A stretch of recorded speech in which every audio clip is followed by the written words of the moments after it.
დღის ნიუსრუმი ბრუნდება პირდაპირ ეთერში. მე ვარ ლელა ბაღდავაძე. არაბთა გაერთიანებული საამიროების პრეზიდენტი საქართველოში და შეხვედრა ბიძინა ივანიშვილთან, რაც აჩვენებს არაბ შეიხთან ქართული ოცნების დამფუძნებლის გამოჩენა. ამ და სხვა აქტუალური საკითხებით ვიწყებს ზუსტად 13 წამში. ნინო კალანდაძეა ჩვენი პირველი სტუმარი და შესაბამისად ის ერთ წუთში შემოგვიერთება. იქამდე კი თვალი გადავავლოთ ბოლოს სიახლეებს. გაეროს გენერალური ასამბლეის ხდომაზე საქართველოს პრემიერ-მინისტრის ირაკლი კობახიძის ნაცვლად მიხეილ ყაბალაშვილი წარადგენს. ყაბალაშვილმა ამერიკის შეერთებულ შტატებში ოფიციალური ვიზიტი უკვე დაიწყო. ეს გაეროს გენერალური ასამბლეის მე-80 სესიაზე სიტყვით გამოვა. პრესამსახურის ინფორმაციით დაგეგმილია მაღალი დონის ორმხრივი შეხვედრები, მათ შორის გაეროს გენერალურ მდივანთან ანტონიო გუტიერეშთან. აჭარის პოლიციის დეპარტამენტის თანამშრომლებმა განსაკუთრებით დიდი ოდენობით ნარკოტიკული საშუალებების უკანონო შეძენა შენახვის, უკანონო რეალიზაციის ხელშეწყობისა და ნარკოტიკული საშუალების შემცველი მცენარის უკანონო დათესვა-მოყვანის ბრალდებით ორი პირი დააკავეს. დაკავებულების პირადი საცხოვრებელებინების ჩხრეკისას ასევე ერთ-ერთი ადგილიდან მივთმტკიცებად ამოიღეს სარეალიზაციოდ გამზადებული სხვადასხვა სახის ნარკოტიკი. გარემოს დაცვისა და სოფლის მეურნეობის სამინისტროში პლასტიკის პროდუქციის მწარმოებლებთან შეხვედრა გაიმართა. იმპორტიორებთან და სავაჭრო ქსელების წარმომადგენლებთან გამართულ სამუშაო შეხვედრაზე მხარეებმა ისეთი მოდელის შემუშავების და დანერგვის აუცილებლობაზე იმსჯელეს, რომელიც ჯანმრთელობის დაცვის, გარემოს დაცვის და ეკონომიკურ ინტერესებს დააბალანსებს.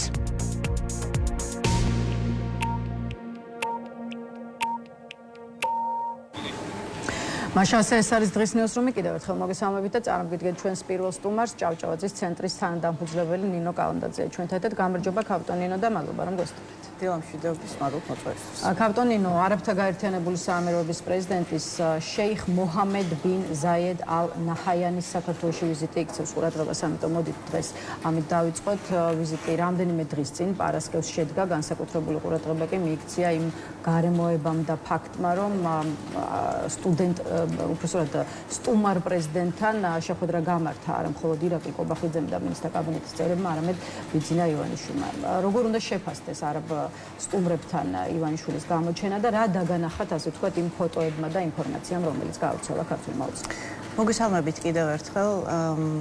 ამ ვიზიტს ალბათ რამდენიმე განზომილება აქვს. პირველი ის, რომ არაბთა საამიროები ეხლა არის ბიძინა ივანიშვილის მთავარი საყრდენიდან მოკავშირე, თუ გავითვალისწინებთ იმას, რომ არა მხოლოდ საქართველო და მისი მთავრობა დღეის მდგომარეობით, არამედ თავად ბიძინა ივანიშვილიც პრაქტიკულად საერთაშორისო იზოლაციის პირობებში ფუნქციონირებს.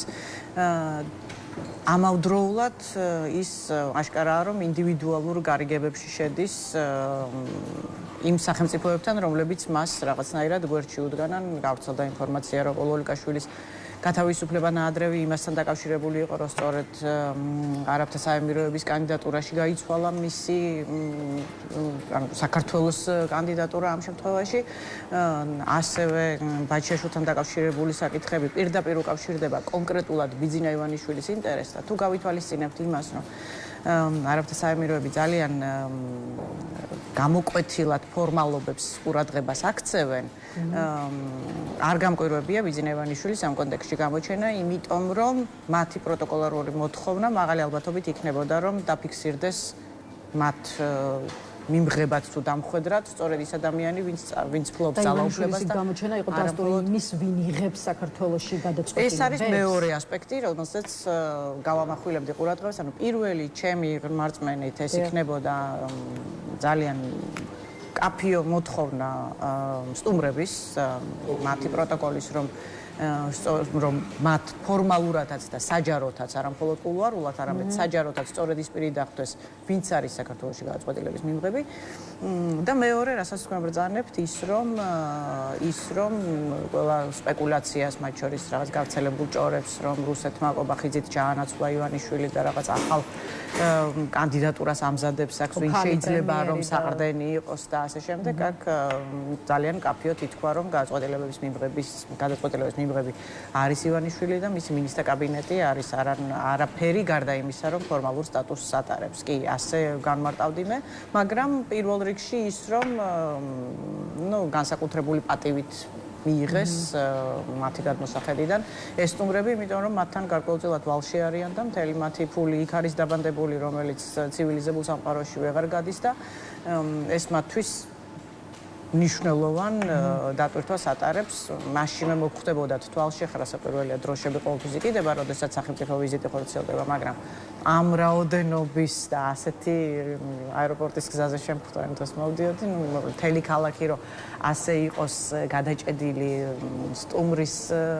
სტუმარი სახელმწიფოს დროშებით, ეს აშკარად ხაზგასმით ლოიალობა ფიქსირდება. კიდევ ერთი პოპულარული შეფასება არის ის, რომ ამით ბიძინა ივანიშვილმა არაბ პრეზიდენტს აჩვენა, რომ თავად იქნება, ასე ვთქვათ, არაბი ინვესტორებისთვის გარანტორი, თუ კი რა თქმა უნდა ისინი საქართველოში დამატებით მილიონებს წამოიღებენ. ამ ჭრილშიც რამდენად შეგვიძლია დავინახოთ, რომ პარასკევს გამართულ აუდიენციაზე წარმოდგენილი იყო არა კიდევ ერთხელ მხოლოდ პრემიერ-მინისტრი რაკ კობახიძე, არამედ ქართული ოცნების დამფუძნებელი. არ განვიხილავდი ამ საკითხს როგორც მნიშვნელოვან ასპექტს, გამომდინარე იქიდან, რომ ნაკლებ სავარაუდოა საქართველოს მოცემულ ვითარებაში რომელიმე სერიოზული ქვეყნის საინვესტიციო დაინტერესება საქართველოში, იმიტომ რომ საქართველო როგორც ასეთი ყურადღებას იქცევს და მნიშვნელობას წარმოადგენს პოტენციური სერიოზული ინვესტორებისთვის, მხოლოდ იმ შემთხვევაში, თუ ის რეალურად არის დაკავშირებული ევროპულ ბაზარებთან. საქართველო დამოუკიდებლად, როგორც რაღაც 3 მილიონიანი პატარა სახელმწიფო, განსაკუთრებული ინვესტიციების ინტერესს საგანს არ წარმოადგენს და მათ შორის არ წარმოადგენს არაბული სამყაროდან. ეს არის პროპაგანდის ნაწილი, რომელსაც ქართული ოცნება ავრცელებს, რომ თითქოს დასავლეთის ჩანაცვლება რაღაც აღმოსავლური ინტერესებით შესაძლებელია საქართველოში. მე ვფიქრობ, რომ აქ უბრალოდ ხაზგასმა მოხდა იმისა, რომ ბიძინა ივანიშვილი არის ის, ვინც გადაწყვეტილებებს იღებს და ბიძინა ივანიშვილს აინტერესებს მათთან ურთიერთობების შენარჩუნება, ვინაიდან ცივილიზებულ სამყაროში სხვა მოკავშირე მას პრაქტიკულად აღარ დარჩა. ხო, აი, არაბეთის გაერთიანებულ საამიროებთან ურთიერთობის შენარჩუნებას და ამ თვალსაზრისით ქართული ოცნების გათვლებს რაც შეეხება, ბევრმა გავრცელებულ ფოტოებში და კადრებში, რომელიც ნახეთ ქართული ოცნების მხრიდან, ამც ივანიშვილის მიერ ქედის მოდრეკვაც კი, ასე ვთქვათ, დაინახა არაბი პრეზიდენტის მიმართ. თუმცა, მაინც გადაჭარბებული ხომ არ არის ეს შეფასება, ესეც მინდა გკითხოთ. აი, თქვენ რა შთაბეჭდილება დაგიტოვათ იმ ფოტო და ვიდეო მასალამ, ასე ვთქვათ, რომელიც ვნახეთ და ამდენად დაინახეთ, ვთქვათ, ხელის ჩამორთმევის და პროტოკოლური მისალმების გარდა ამ კადრებში კიდევ რაღაც სხვა ბიძინა ივანიშვილის. კი, არა მხოლოდ კადრები, არამედ თვითონ ფაქტი უკვე ცხადყოფს იმას, რომ ბიძინა ივანიშვილი ძალიან ებღაუჭება ამ ურთიერთობას, იმიტომ რომ ეს არის მისი ერთგვარი ერთი იმიტომ რომ ვალშია მათთან და მეორე იმიტომ რომ მის რაღაც ფინანსურ ბრუნვას თუ კაპიტალ დაბანდებას თუ შემდგომ რაღაც ტიპის უსაფრთხოების გარანტიებს ის უკავშირებს სწორედ იმ სახელმწიფოს, რომელიც ამ ეტაპზე მას გვერდში უდგას. და მას ალტერნატივა არ აქვს იმ პირობებში, როდესაც ის მთლიანად მოწყვეტილია ამერიკის შეერთებულ შტატებთან ნებისმიერი ტიპის კომუნიკაციას, მთლიანად შეჩერებულია ყველანაირი ტიპის კომუნიკაცია, მათ შორის მის ფინანსური ინტერესების აღდგენასთან დაკავშირებით დასავლეთთან, მას ახლა ჭირდება მყარი მოკავშირე, რომელიც მეტნაკლებად ვთქვათ, მისგან არ ითხოვს რაღაც განსაკუთრებულ დემოკრატიულ წინაპირობებს ურთიერთობაში. კეთილი კიდევ ერთი რაზეც მინდა ვისაუბროთ, ეს არის მიხეილ ყაველაშვილის გამგზავრება ამერიკის შეერთებულ შტატებში პრესსამსახურის ცნობით ის გაეროს გენერალური ასამბლეის მე-80 სესიაში მიიღებს მონაწილეობას და სიტყვითაც გამოვა. როგორც წესი, აქამდე გაეროში პრემიერ-მინისტრები მიდიოდნენ კიდეც, მეტიც გვახსოვს წლები, როდესაც ასე ვთქვათ, ქართული ოცნებას მისივე არჩეულ პრეზიდენტებთან ერთგვარი კონფლიქტიც კი ჰქონდა იმის გამო, თუ ვინ უნდა გამგზავრებულიყო გაეროში და როგორც წესი, საბოლოოდ მაინც პრემიერ-მინისტრები მიდიოდნენ ხოლმე. აი, როგორ ფიქრობთ, ახლა რატომ თქვა გამგზავრებაზე უარი ირაკლი კობახიძემ და შესაბამისად რატომ გაამგზავრეს და გაუშვეს იქ მიხეილ ყაველაშვილი?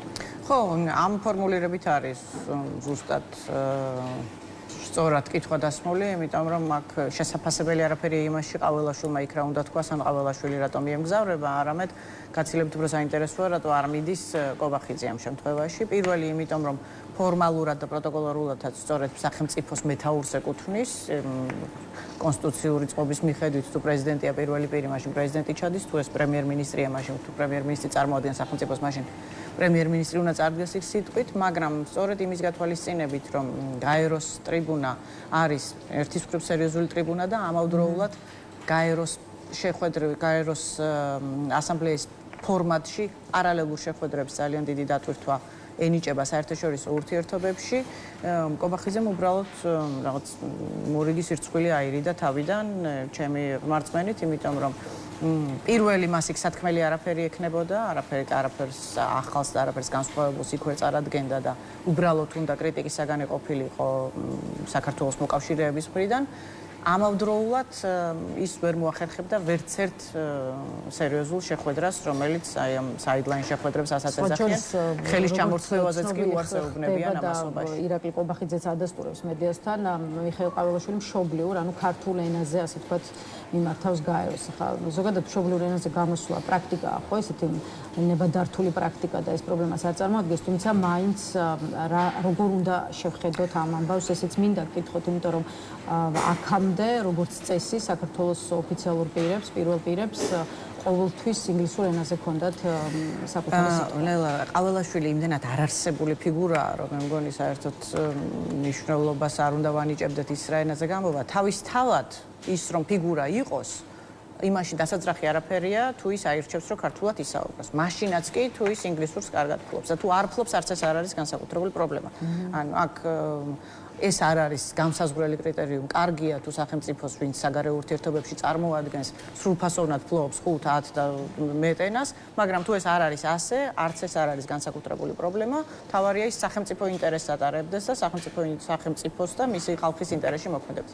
ყაველაშვილი იმდენად არავინ არ არის, რომ საერთოდ არცებით მნიშვნელობა არ აქვს რა ენაზე ისაუბრებს, რა საკვირველია, ჯობია იმ ენაზე ისაუბრო, რასაც თარგმანი არ ჭირდება, რომ არაფერი დაიკარგოს, რომ ზუსტად გზავნილი ისე გადაიცეს აუდიტორიაში, როგორც გამომსვლელს სურს, მაგრამ ყაველაშვილის სიტყვა იმდენად დაცლილი იქნება შინაარსისგან, ის არც მისი მომზადებელია, არც ამ მისი გამოსვლის ჩარჩოს განსაზღვრავს და არც დასავლური აუდიტორიისთვის რამე აქვს სათქმელი. ამიტომ არცებით მნიშვნელობა საერთოდ არ აქვს რა ენაზე გამოვა. თავისთავად რა საკვირველია ჯობია რომ სახელმწიფო მეთაური, რომელიც წარმოადგენს თავის ქვეყანას, სრულფასოვნად ფლობდეს. აჭირდება იმას, რა შეიძლება თქვას მიხეილ ყაველაშვილმა ქართულ ოცნებაში ამბობენ, რომ გაეროს ტრიბუნას გამოიყენებენ იმისთვის, რათა მსოფლიოს სიმართლე უთხრან საქართველოში მიმდინარე პროცესების შესახებ. თავის მხრივ ვიცით, როგორია ქვეყანაში მიმდინარე პროცესებთან და ქვეყანაში შექმნილ პოლიტიკური კრიზისის მიზეზებთან დაკავშირებით ქართული ოცნების პოზიცია, ხო დასავლეთის განსაკუთრებით ევროპელ პარტნიორებს სადანაშაულებს ჩვენი ქვეყანა საქართველოს სიტუაციის არევალში რადიკალიზმში და ექსტრემიზმის წახალისებასა და მეტიც დაფინანსებაშიც კი. შესაბამისად, აი რამდენად მოსაოდნელია, რომ ქართული ოცნება, ასე ვთქვათ, ახლა უკვე საერთაშორისო ტრიბუნას გამოიყენებს დასავლელი პარტნიორების კრიტიკისთვის და ხო, აი გაეროშიც არ მოერდება ამის გაკეთება. სავსების მოსალოდნელია, იმიტომ რომ ქართული ოცნების მთელი დანიშნულება და ფუნქცია ამ ეტაპზე არის რუსული დეзинფორმაციის, რაც შეიძლება ფართე არეალში გავრცელება და მაღალი ალბათობით გამოიყენებენ ამ ტრიბუნას, სადაც ისინი უბრალოდ FSB-ში დაწერილ რაღაცა სულელურ კლიშეებს წარადგენენ, რომ deep state მართავს მსოფლიოს და რომ საქართველოში რაღაც პაპუაშვილი იცავს სუვერენიტეტს დასავლეთისგან. მაღალი ალბათობით იქნება რაღაც მათი ქართული აუდიტორიის გასაგონად ეს სიტყვა გაჯერებული აი ამ რუსული დეзинფორმაციული კლიშეებით, რომელსაც ისინი საქართველოში ყოველდღიურად ავრცელებენ, დასავლეთთან ურთიერთობაში ყოველდღიურად ავრცელებენ და შესაძლოა ეს ტრიბუნაც იქნას გამოყენებული ამისთვის. არ წყდება რისთვისაც ალბათ დამატებით შეირჩა ყაველაშვილის ფიგურა, რომ სწორედ ის იყოს ის კომიკური პერსონაჟი, რომელიც ამ თემებზე რაღაც თამამად და ამაყად ისაუბრებს ისე რომ მართლაც არ წყდება ქალტონინო კრიტიკა დასავლური პარტნიორების მისამართით და მოკლე ამონარიდი ქართული ოცნების ახალი განცხადებიდან, ვინც არ უნდა იყოს ამერიკის შეერთებული შტატებიდან იქნება თუ ევროპიდან, არავის მივცემთ შესაძლებლობას უსაფუძვლოდ აკრიტიკოს ჩვენი ქვეყანა და შეურაცხყოფა მოგვაყენოს ეს გუში მითქვა ქართულ ოცნებაში და არ მხოლოდ კრიტიკა, ბრალდებები ისმის, თან სერიოზული ხო ბრიუსელის მისამართით. განსაკუთრებით შეტევის ობიექტია ელჩები, საქართველოში, მათ შორის გერმანიის ელჩი, ევროკავშირის ელჩი, ბოლო პერიოდში ნიდერლანდების ელჩის მისამართითაც წარმოვიდა როგორც კრიტიკა, ისე ბრალდებები. აი, ვის აზიანებს ის, რასაც საქართველოს ბრიუსელის ურთიერთობებში ვხედავთ, ესეც მინდა გკითხოთ და რატო? თავად ქართულ ოცნებაში ფიქრობენ, რომ ეს აზიანებს ბრიუსელს და კონკრეტულ ელჩებს. თქვენი პასუხი რა არის? რაციონალურად თუ შევხედავთ ამ საკითხს, რასაკვირველია ეს აზიანებს პირველ რიგში ქართულ ოცნებას, იმიტომ რომ საბოლოო ჯამში ავად თუ კარგად მათ რაღაც ტიპის დიალოგის წარმოება მოუწევთ დასავლეთთან, იმიტომ რომ საქართველოს გლობუსიდან მოწყვეტილი ვერ იქნება და როგორც რუსეთს უწევს დიალოგზე წასვლა და მოლაპარაკებებში შესვლა იქ, სადაც ამის სურვილი არ აქვს, მის რაღაც მინი წარმომადგენლობასაც მოუწევს რაღაც ეტაპზე ყურად იღოს, რასაც იძახის დასავლეთი, იმიტომ რომ გვინდა არ გვინდა ძალთა ბალანსი არ არის ასე ერთმნიშვნელოვნად გამოკვეთილი და მით უმეტეს არ არის სასახად რუსეთის სასარგებლოდ გამოკვეთილი, ვინც პატრონობს ქართულ ოცნებას. ამიტომ რასაკვირველია პირველ რიგში ეს უნებს ქართულ ოცნებას. სამწუხაროდ ეს უნებს საქართველოს სახელმწიფო ინტერესებსაც, არა იმიტომ რომ ისინი საქართველოს წარმოადგენენ, მათ ლეგიტიმაციის პრობლემა უდგათ და დასავლეთი მათ არ აღიარებს როგორც დემოკრატიულ წარმომადგენლებს ქართული სახელმწიფო ინტერესების, მაგრამ იმის გამო რომ ეს პროცესები ასე არის გაჭიანურებული, გაწელილი და კითხვის ქვეშ დგას იმ სიკეთეების გაუქმება, რომელიც საქართველოს მოქალაქეებმა მიიღეს დასავლეთთან ურთიერთობით და ასოცირების პროცესში მთელი ამ წლების განმავლობაში, რასაკვირველია ეს პროცესი ვნებს მათ შორის ქართულ ხალხს და ქართულ სახელმწიფო ინტერესებს გრძელვადიან პერსპექტივაში და მოკლევადიან პერსპექტივაში ცალკეულ ინდივიდუალურ საკითხებში ევროკომისარი იყო რამდენიმე დღის წინ სტუმრობდა ჩვენს რეგიონს მარტაკოსი, ჩავიდა აზერბაიჯანსა და სომხეთში და როგორც ქართულ პოლიტიკურ სპექტრში ვისმენთ განცხადებებს საქართველოსკენ არ გამოუხედავს, არადა ქართულ ოცნებაში, ასე ვთქვათ, ჯიუტად სთავაზობენ როგორც ამერიკას, ისე ბრიუსელს ურთიერთობების გადატვირთვას და ახალი ფურცლიდან დაწყებას. არ ვიცი, რა შანსი შეიძლება არსებობდეს ყველაფრის თავიდან დაწყების, ეს ერთი, მაგრამ მეორე მხრივ გასაგებია, რომ ღრმა პოლიტიკურ კრიზისში ვიმყოფებით, თუმცა მაინც უპრიანი ხომ არ არის ევროპელ პარტნიორებს გარკვეული ტიპის კომუნიკაცია, პირად კომუნიკაციას გულისხმობ, კონდეს ქართული ოცნების ხელმძღვანელობასთან, თუნდაც იმიტომ, რომ რაღაც საბოლოო ჯამში რაღაც გამოსავლამდე მივიდეთ. კარგი იქნებოდა რომ კონდეს ლაპარაკება რამდენად სწორი გამოსავალია ეს მინდა. არ დალაპარაკება არ მომდინარეობს დასავლეთის მხრიდან, არ დალაპარაკება მომდინარეობს ბიძინა ივანიშვილის მხრიდან, იმიტომ რომ ფაქტად ვიცით რომ ამერიკის შეერთებული შტატების ელჩს სურდა მასთან შეხვედრა და მასთან დიალოგი ბიძინა ივანიშვილმა არის სურვა. სხვა პირებს ისინი არ განიხილავენ არც გადაწყვეტილების მიმღებებს და არც სათანადო მედიატორებს, ამიტომ ბუნებრივია რომ ისინი სხვას არ ესაუბრებიან ამ თემებს. საქართველოს ბედს დღეს წყვეტს ბიძინა ივანიშვილი კრემლთან შეთანხმებით. რუსეთთან ისინი დიალოგში ისეაც იმყოფებიან გეოპოლიტიკურ ნაწილში, კონკრეტულად საქართველოსთან მიმართებით ისინი უნდა ესაუბრონ ბიძინა ივანიშვილს. ამიტომ სრულიად გასაგებია რომ ისინი რაღაცა ეკონომიკის მინისტრს და რაღაც ყაველაშვილს და კობახიძეს არ დაელაპარაკებიან გადატვირთვის შესაძლებლობებზე, მით უმეტეს რომ ამ გადატვირთვას რაღაც კონკრეტული წინაპირობები უნდა ჰქონდეს, უბრალოდ ჰაერიდან მოტანილი გადატვირთვა ვერ იქნება და შენ თუ არაფერს არ ცვლი შენს ურთიერთობებში, მაშინ გადატვირთვის წინაპირობებიც არ არსებობს და შესაბამისად საფუძველი არ არსებობს და გამორიცხულია საერთოდ დიალოგის წარმოების რა პლატფორმა შეიძლება არსებობდეს ამ შემთხვევაში. უბრალოდ შეხვედრები ხო არ დაინიშნება უშედეგოდ, როცა წინასწარ იცი რომ არანაირი შედეგი არ ექნება ამ შეხვედრას.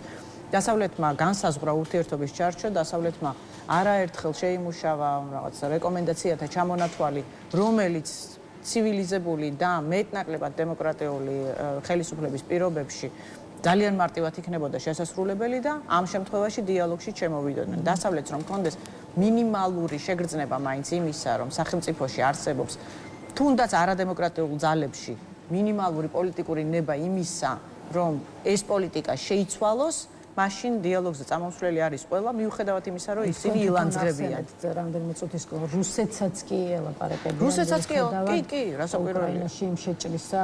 კი, რუსეთსაც ელაპარაკებიან, იმიტომ რომ რუსეთს ისინი მოიაზრებენ როგორც რაღაც მოთამაშეს, რომელთანაც ამ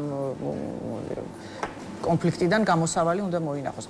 საქართველოს ქართული ოცნების რეჟიმს ისინი არ განიხილავენ როგორც დამოუკიდებელ მოთამაშეს. ისინი საქართველოსთან მიმართებითაც რუსეთს ელაპარაკებიან დღეის მდგომარეობით, იმიტომ რომ საქართველოს არ მართავს სახალხო წარმომადგენელი, არამედ მართავს რუსეთის წარმომადგენელი და ამიტომ უნებრივია რომ ისინი თუ ვინმეს დაელაპარაკებიან ეს იქნება ივანიშვილი და ივანიშვილთან დიალოგი ვერ დგება, იმიტომ რომ ივანიშვილი საქართველოსი ვაჭრობს საკუთარ ინტერესებს. ის პირობებს აყენებს რომ მესაუბრეთ ჩემს ფულზე და ჩემს გაყინულ აქტივებზე, თუ გინდათ რომ საქართველოსეც გესაუბროთ და ნუ ეს ჩიხური მდგომარეობაა. ჩეხეთის მთავრობამ გაავრცელა გასულ კვირას ინფორმაცია, რომ ქართული დიპლომატიური და სამსახურებრივი პასპორტების მფლობელებისთვის დაამტკიცა სავიზო ვალდებულებების შემოღება და ერთი კითხვა იმ სანქციების კონტექსტში დავსვათ, ეს ზომა საქართველოს ოფიციალურ პირებთან უვიზო მიმოსვლას აჩერებსო, ამბობს უშუალოდ ამ გადაწყვეტილებაზე ჩეხეთის საგარეო საქმეთა მინისტრი, თუმცა ჩდება კითხვა, რატომ ვერ მიდის ევროკავშირი უფრო შორს ვიდრე უბრალოდ რაღაცა სავიზო, ესე ვთქვათ, შეზღუდვების შემოღება. შეუძლია თუ არა ბრიუსელს უფრო მეტი ნაბიჯის გადადგმა ქართულ ოცნებასთან დაკავშირებულ პირებთან მიმართებაში? ბრიუსელს არა. დღეის მდგომარეობით ევროკავშირის სტრუქტურას უფრო მკაცრი გადაწყვეტილებების მიღება იმდენთ არ შეუძლია იმ ფარგლებში, რომელიც კონსენსუსს საჭიროებს, ან იმ გადაწყვეტილებებში. ცალკეული ქვეყნების მაგალითზე როგორ ვერ ხედავთ? ახლა ბრიტანეთი ძალიან მკაცრად მოქმედებს, გერმანია, რომელიც ალბათ პირველი კი არა და უკანასკნელი იყო, ვინც ამბობდა, რომ ევროკავშირის ერთიანი სულისკვეთება არ უნდა დაირღვეს და ეს არის მთავარი პრინციპი. გერმანია აღმოჩნდა ის ქვეყანა, რომელმაც ერთერთმა პირველმა დააწესა ორმხრივი სანქციები.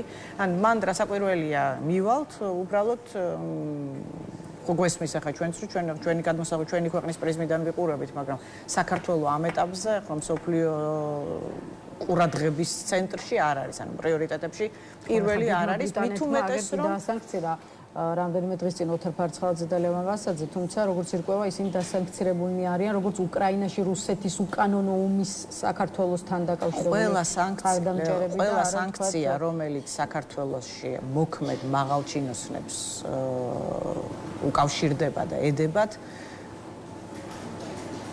ნაწილობრივ უკავშირდება საქართველოში მიმდინარე პროცესს, მაგრამ პირველ რიგში ეს არის გამოწვეული იმით, რომ ისინი არიან მხილებული და ბრალდებული რუსეთთან თანამშრომლობაში და რუსეთის ომში დასავლეთის წინააღმდეგ მათ მოკავშირეობაში. ეს არის სანქციების ყველაზე ფუნდამენტური საფუძველი, რის გამოც ისინი ივანიშვილის რეჟიმის ცალკეულ წევრებს სანქციების ენით ესაუბრებიან.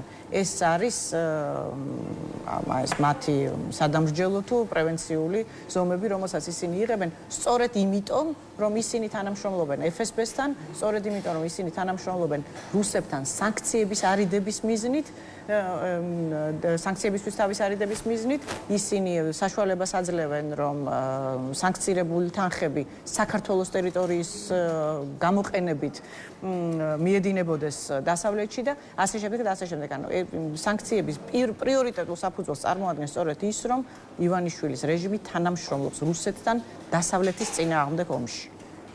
კი ბატონო, ცოტა დრო ამერიკასთან ურთიერთობებზეც და მეგობარ აქცენტი მინდა გავაკეთო აქცენტი და შესაბამისად ამ კანონ პროექტის მიღების პერსპექტივაზე როგორია თქვენი შეხედულება, ეს რომ გაგვიგზავნოთ კანონ პროექტი აღმოჩნდა რომ დაჩქარებული წესით არ იქნა მიღებული, თუმცა საერთოდ რამდენად იქნება მიღებული. მაგალითად აი ჯო უილსონი, რომელიც მეგობარი აქტის ავტორია, ამბობს რომ ქართული ოცნების არაღიარების თაობაზე შესწორების წინადადება დააყენა სახელმწიფო დეპარტამენტის ავტორიზაციის აქტში. ხა ამაზე ქართული ოცნების პასუხია რომ მეგობარი აქტი მზის შუქს ვერ ნახავს და ჯო უილსონს თავში ახალი იდეა მოუვიდა. მართლაც აი რითი შეიძლება აიხსნას ქართული ოცნების შესახებ ძალიან ცუდი შინაარსის ჩანაწერის გაკეთება სახელმწიფო დეპარტამენტის ავტორიზაციის აქტში, როცა არსებობს კანონ პროექტი მეგობარი აქტის სახელწოდებით. ეს მართლაც ხომ არ ნიშნავს იმას, რომ სულ უფრო და უფრო მცირდება, ასე ვთქვათ, მეგობარი აქტის დამტკიცების პერსპექტივა. მე იცით რა, მეგობარი აქტი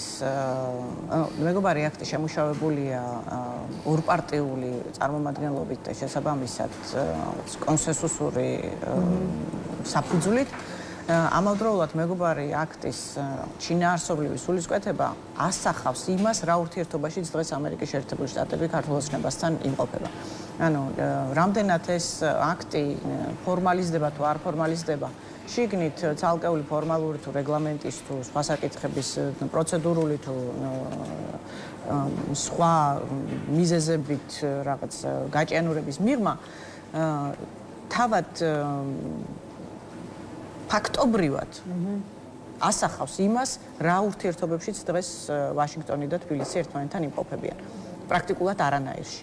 ანუ თვითონ ის ფაქტი, რომ ქართულ ოცნებასთან მიმართებით პოლიტიკა არათუ არ გადახედილა ტრამპის პირობებში, არამედ კიდევ უფრო გამწვავდა, რიტორიკაც უფრო გამწვავდა. სწორედ ამ პირობებში დაიძრა საერთოდ ამ მეგობარი აქტის საკითხი. ის რომ ამდენი მცდელობის მიუხედავად არანაირ დიალოგზე არ მოდის არც ერთი დიპლომატიური თუ კულუარული შრე, ხო, აი ვერც ერთ შრეში ვერ შეაღწიეს ივანიშვილის წარმომადგენლებმა, ფორმალურებმა თუ ლობისტებმა თუ ცალკეულმა ინტერეს ჯგუფებმა.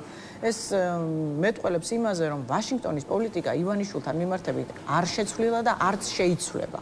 ეხლა შეიძლება მეგობარი აქტის მიღება არ მიღების საკითხი უკავშირდებოდეს რაღაც ტიპის პროცესებს, რომელსაც ისინი რაღაც ღია ფანჯარად იტოვებენ, რომ იმ შემთხვევაში თუ აქ სხვა ტიპის დიალოგის მზაობა აღმოჩნდა, მაშინ შესაძლოა რომ ამ მეგობარმა აქტმა უკან დაიხიოს. მაგრამ არაფნაირი წინაპირობა არ არსებობს იმისა, ვივარაუდოთ, რომ ვაშინგტონში რამე უკეთესობა შეინიშნება ივანიშვილთან მიმართებით. ქართული ოცნება ტრამპის ყურადღებას მიუხედავად იმისა, რომ ტრამპს მუდმივად შეახსენებს, რომ იგივე deep state-ის თუ ბაიდენის ადმინისტრაციის შესახებ თანხმედრაშია მათი პოზიციები. ძალიან აქტიურია ჯო უილსონი და ბოლო კითხვას დაგისვავთ, რომელიც კიდევ ერთხელ მეგობარი აქტის ავტორია. მას რამდენიმე დღის წინ კიდევ ერთხელ შეხვდნენ ნაციონალური მოძრაობის ლიდერები, რომლებიც მორიგი ვიზიტით იმყოფებოდნენ ამერიკის შეერთებულ შტატებში. ჯამში რისი წამოღება შეიძლება სანქციები იქნება ეს თუ სხვა ტიპის ნაბიჯები ამერიკის შეერთებული შტატებისგან და რისი წამოღება შეუძლია ოპოზიციას და ამ თვალსაზრისით იმედები თუ უნდა არსებობდეს ესეც რომ გითხრათ და უკვე დავამშვიდობთ. ხო, ნუ მე არ მგონია რომ ოპოზიციის წარმომადგენლები იქ რამეს ამბობენ, რასაც ჩვენ საჯაროდ არ ვიგებთ. ცხადია რომ